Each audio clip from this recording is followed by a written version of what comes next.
আলহামদুলিল্লাহ, আজ আমি অনেক খুশি, কারণ হচ্ছে আমাদের বাড়িতে নতুন মেহমান আসছে। এই তো ছোট ছোট মুরগির বাচ্চাগুলো সাথে আরও একজন মেহমান আসছে, স্পেশাল মেহমান। ওটা আর কি বেশি স্পেশাল। তো পুরো ব্লগটির সাথেই থাকলে বুঝতে পারবেন।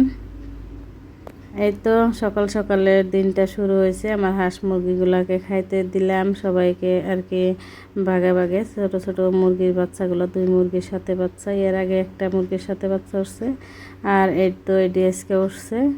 তো এদিকে আর কি খাইতে দিয়া তারপর এখানে উঠাই রাখছি আবারও। তো আসলে তো দিনে সকালটা শুরু হয় আমার হাঁস মুরগিগুলোকে খাইতে দিয়া, ওদেরকে যত্ন করি।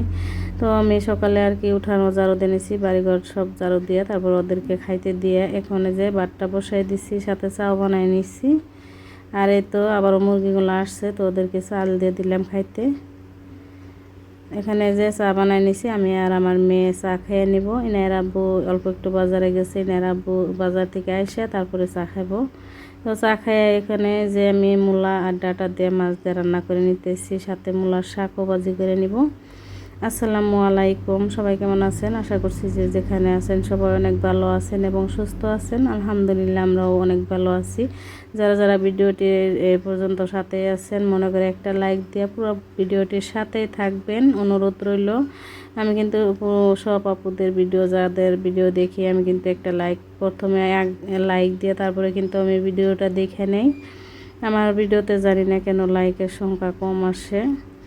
এই তো সবজিটা বসাই দিয়ে আমি কিন্তু রসুনও সেলাই নিলাম, দেখতে পারছেন। তো রসুন সেলাইতে সেলাইতে আমার সবজিটা রান্না করা হয়েছে, শাক ভাজি করে নিছি সাথে। আর এই তো রসুন সেলাই নিচ্ছি, সাথে মরিচগুলো ওই বোটায় রাখবো। তো এই মরিচগুলো আনা হয়েছে অনেক দিন ধরে, তো আমি অনেক অসুস্থ থাকার জন্য আর কি বোটায় নিতে পারছিলাম না, এভাবে এখান থেকেই খাওয়া হয়েছে। তো এভাবে রসুন মরিচগুলো এভাবে রেডি করে রাখলে কিন্তু আমাদের রান্না করতে অনেকটা সুবিধা হয়।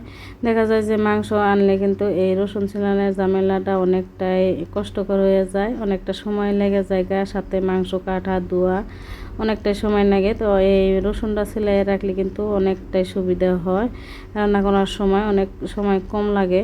তো এই তো রসুন আমি চুলাইছি আর সাথে মরিচগুলো ফুটাই নিছি। তো যেহেতু মাংস এখন অনেক কমই খাওয়া হয়, যার জন্য অল্প রসুন চুলাই নিলাম। আর এই তো এনার আব্বু গেছে এক কাজে, আর এক কাজ করে আসছে, তো মাছ নিয়ে আসছে। তো আমি আগারাই করতেছি যে আজকে একটু আরাম করব ভাবছি, মাছ আছে কেন মাছ নিয়ে আসতে এলো।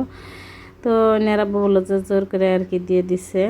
আর এখন হয়েছে যে রাত্রেবেলা 8টা সাড়ে 8টা বাজে। তো এই টাইমে আর কি আইসি হসপিটালে। তো এই তো আমাদের স্পেশাল মেহমানটা চলে আসছে দুনিয়ায়। তো এটা হচ্ছে আমার নাতি হয়, আমার বাস্তির আর কি ছেলে। তো আলহামদুলিল্লাহ নানি হয়েছি। তো সবাই দোয়া করবেন আমার নানুটার জন্যে, যাতে আল্লাহ নেক হায়াত দান করে, তো সুস্থ থাকে জানি, সবাই দোয়া করবেন। আর আলহামদুলিল্লাহ লিখবেন কমেন্টে। আর এই তো বাস্তির আর কি দিতে দেরি হবো, সিজারিয়ান আছে যেহেতু অল্প একটু সময় লাগবে। তো ওকে আর কি নিয়ে আসতেছে, কেবিন নেওয়া হয়েছে, তো এখানে উপরে নিয়ে আসলাম। সবাই মিলে আর কি আমরা গেছিলাম, আমরা যারা সবাই গেছি, আর রাত্রের বেলা সবাই গেছিলো। তো ইনের আব্বু পরে গেছিলো।